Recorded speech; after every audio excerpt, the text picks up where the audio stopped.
एक अच्छी सड़क गांव की लाइफलाइन होती है। यह लोगों को स्कूल, अस्पताल और बाजारों से जोड़ती है। एक मजबूत सीमेंट कंक्रीट सड़क बनाना किसी भी विलेज इन इलाके के डेवलपमेंट के लिए बहुत इंपॉर्टेंट है। यह सबके लिए ट्रैवल को आसान और सेफ बनाता है, चाहे वे पैदल चल रहे हों, साइकिल चला रहे हों या ट्रैक्टर चला रहे हों। एक अच्छी बनी सड़क कई सालों तक चलती है और उसे बहुत कम रिपेयर की जरूरत होती है। इस इंपॉर्टेंट जर्नी में पहला स्टेप जमीन को सही तरीके से तैयार करना है। यही वह नींव है जिस पर सड़क की पूरी मजबूती डिपेंड करेगी। अगर नींव कमजोर होगी तो सड़क बहुत जल्दी टूट जाएगी। हमें यह एंश्योर करना होगा कि हर स्टेप केयर और प्रेसिजन के साथ किया जाए। सबसे पहला काम उस एरिया को साफ करना है जहां सड़क बनेगी। इसे साइट क्लियरेंस कहते हैं। हमें सारी घास, झाड़ियां, छोटे पौधे और कोई भी बड़े पत्थर या कचरा हटाना होगा जो जमीन पर पड़ा हो। यह काम अक्सर जेसीबी मशीन से किया जाता है, जो बड़े एरिया को तेजी से साफ कर सकती है। कभी कभी छोटे, ज्यादा डिटेल वाले क्लीनिंग के लिए फावड़े और कुदाल वाले वर्कर्स की भी जरूरत होती है। गोल यह है कि जमीन की एक पूरी तरह से क्लियर स्ट्रिप हो।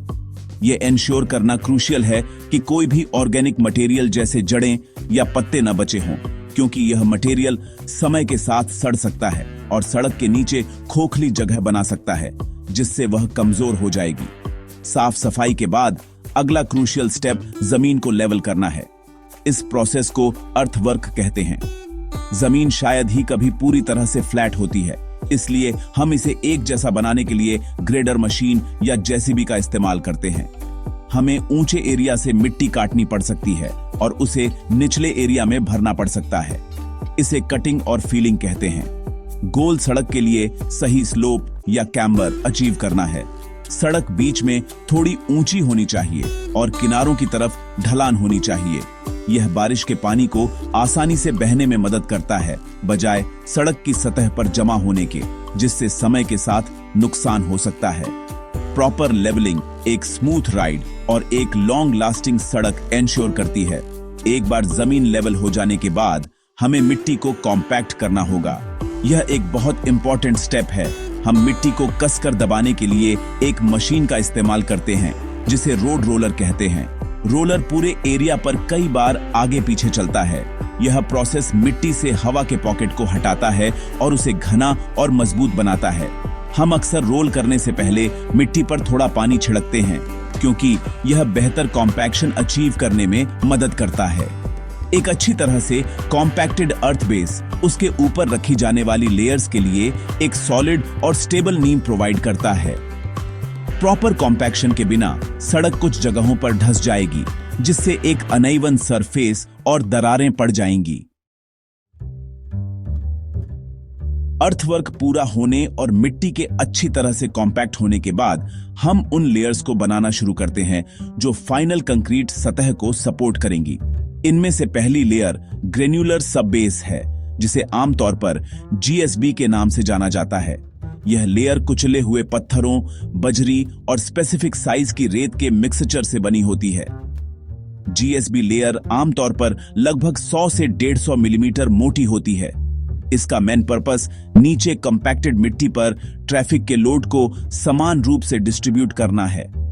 यह ट्रैक्टर या ट्रक जैसे भारी व्हीकलों के वजन के नीचे सड़क को धंसने से रोकता है। जीएसबी के लिए मटेरियल टिपर ट्रकों में साइट पर लाया जाता है और एक ग्रेडर का उपयोग करके समान रूप से फैलाया जाता है। एक बार जीएसबी मटेरियल फैल जाने के बाद इसे अच्छी तरह से कॉम्पैक्ट करने की जरूरत होती है। मिट्टी की तरह ही हम इस काम के लिए रोड रोलर का उपयोग करते हैं।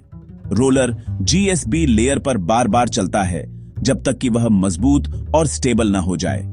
कॉम्पैक्शन के दौरान मटेरियल पर हल्का पानी छिड़का जाता है, ताकि कणों को ठीक से जमने और आपस में कसकर जुड़ने में मदद मिल सके। यह चेक करना बहुत इंपॉर्टेंट है कि जीएसबी लेयर का लेवल और स्लोप डिजाइन से मेल खाता हो। अगर यह लेयर एक जैसी नहीं होगी तो फाइनल रोड सरफेस भी अनइवन होगी। सड़क की ओवरऑल स्ट्रेंथ और ड्यूरेबिलिटी के लिए एक मजबूत और अच्छी तरह से कॉम्पैक्टेड जीएसबी लेयर एसेंशियल है। कॉम्पैक्टेड जीएसबी के ऊपर हम कभी कभी एक और लेयर डालते हैं, जिसे ग्रेन्युलर बेस या G3 कहते हैं। यह लेयर बड़े बेहतर क्वालिटी के कुचले हुए पत्थरों से बनी होती है। G3 लेयर और भी ज्यादा स्ट्रेंथ प्रोवाइड करती है और ऊपर की लेयर्स के लिए एक फाइनर बेस है। प्रोसेस GSB बिछाने के समान है। मटेरियल को समान रूप से फैलाया जाता है और फिर रोड रोलर से कॉम्पैक्ट किया जाता है। इस लेयर की थिकनेस सड़क पर एक्सपेक्टेड ट्रैफिक पर डिपेंड करती है। हल्के ट्रैफिक वाली गांव की सड़कों के लिए लागत बचाने के लिए कभी-कभी इस लेयर को छोड़ा जा सकता है, लेकिन एक हाई क्वालिटी सड़क के लिए इसकी रिकमेंडेशन की जाती है। यह लेयर GSB और फाइनल कंक्रीट के बीच एक मजबूत इंटरमीडिएट कुशन के रूप में काम करती है। ग्रेन्युलर लेयर्स तैयार होने के बाद हम एक प्राइम कोट लगाते हैं। प्राइम कोट बिटुमिन्स मटेरियल जैसे RS1 की एक पतली लेयर होती है, जिसे G3 या GSB सतह पर स्प्रे किया जाता है।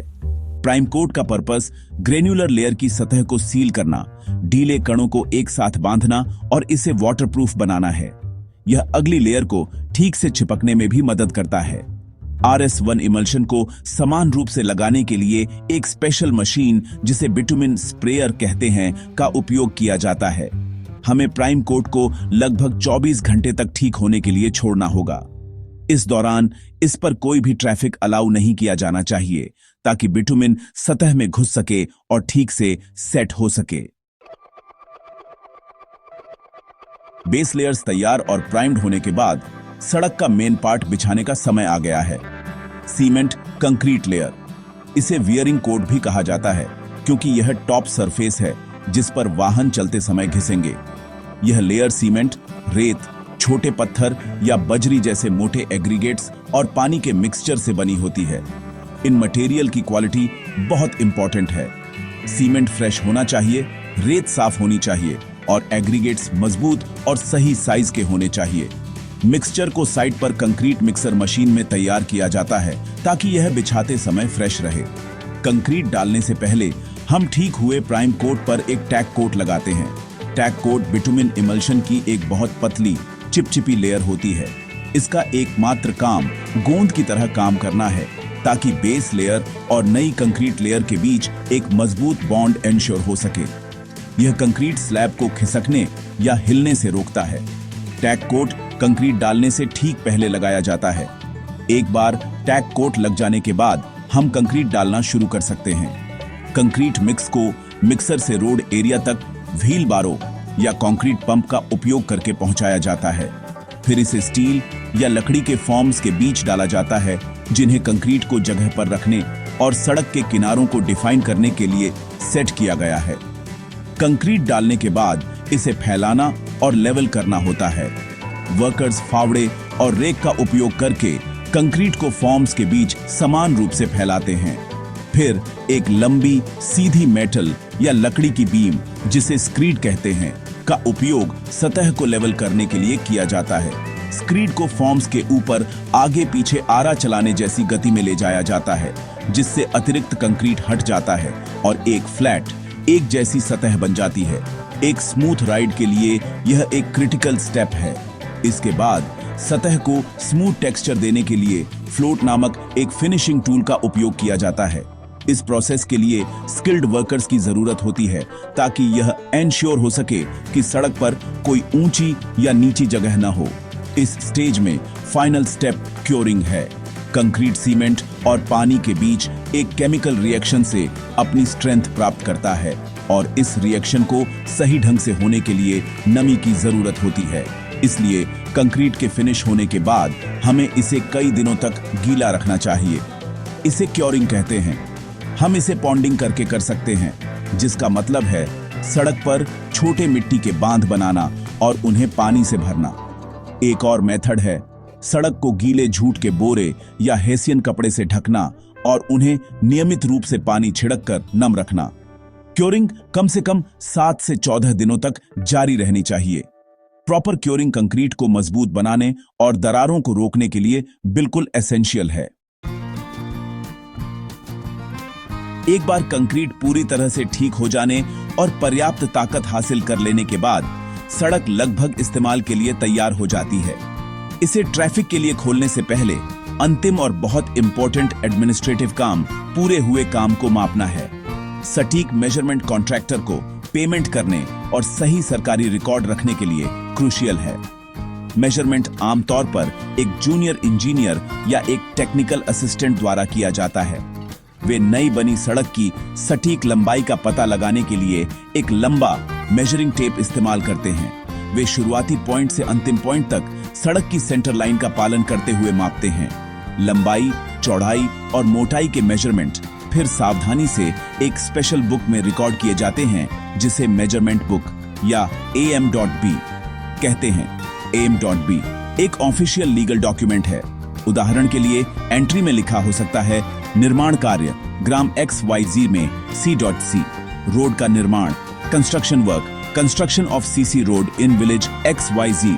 इसके नीचे आयाम एक टेबल फॉर्मेट में दर्ज किए जाते हैं। एक टिपिकल एंट्री इस तरह दिखेगी। लंबाई या लेंथ बराबर 150.0 मीटर, चौड़ाई या विड्थ बराबर 3.0 मीटर, मोटाई या थिकनेस बराबर 0.15 मीटर। काम की टोटल क्वांटिटी फिर इन 3 डायमेंशंसों को गुणा करके कैलकुलेट की जाती है। इस कैलकुलेशन को जिम्मेदार इंजीनियर द्वारा चेक और साइन किया जाता है। हिंदी में MB में रिकॉर्डिंग की प्रक्रिया बहुत स्पेसिफिक है। इंजीनियर काम की हर आइटम को अलग से लिखता है। C.RC रोड के लिए, अर्थवर्क G.S.B लेयर और कंक्रीट का काम सभी को उनके संबंधित डायमेंशंसों के साथ अलग अलग आइटम के रूप में रिकॉर्ड किया जाएगा। उदाहरण के लिए कंक्रीट के लिए एक एंट्री हो सकती है C.RC रोड में AM20 ग्रेड कंक्रीट डालने का कार्य, work of laying M20 grade concrete in CC road. फिर मेजरमेंट सूचीबद्ध किए जाते हैं। एक नग, लंबाई 150.00 मीटर, चौड़ाई 3.00 मीटर, मोटाई 0.15 मीटर। यह विस्तृत रिकॉर्डिंग पारदर्शिता एंश्योर करती है और यह वेरीफाई करने में मदद करती है कि काम स्वीकृत प्लान और एस्टीमेट के अनुसार किया गया है। कंक्लूजन में एक टिकाऊ गांव की सड़क बनाना एक सिस्टमेटिक प्रोसेस है जहां हर स्टेप मायने रखता है। शुरुआती जमीन की सफाई से लेकर AM.B में अंतिम रिकॉर्डिंग तक डिटेल पर ध्यान देना ही कुंजी है। अच्छी क्वालिटी के मटेरियल और प्रॉपर कंस्ट्रक्शन टेक्निक का इस्तेमाल करना बहुत इंपॉर्टेंट है। साइट पर सेफ्टी भी बहुत इंपॉर्टेंट है। वर्कर्स को उचित सेफ्टी गियर का इस्तेमाल करना चाहिए। इंजीनियरों द्वारा नियमित सुपरविजन यह एंश्योर करता है कि क्वालिटी स्टैंडर्ड्स पूरे हों। एक अच्छी बनी सीमेंट कंक्रीट सड़क एक गांव के लिए एक मूल्यवान एसेट है जो कई सालों तक उसके सभी निवासियों के लिए समृद्धि लाती है और जीवन की क्वालिटी में सुधार करती है। यह कम्युनिटी के फ्यूचर में एक इन्वेस्टमेंट है।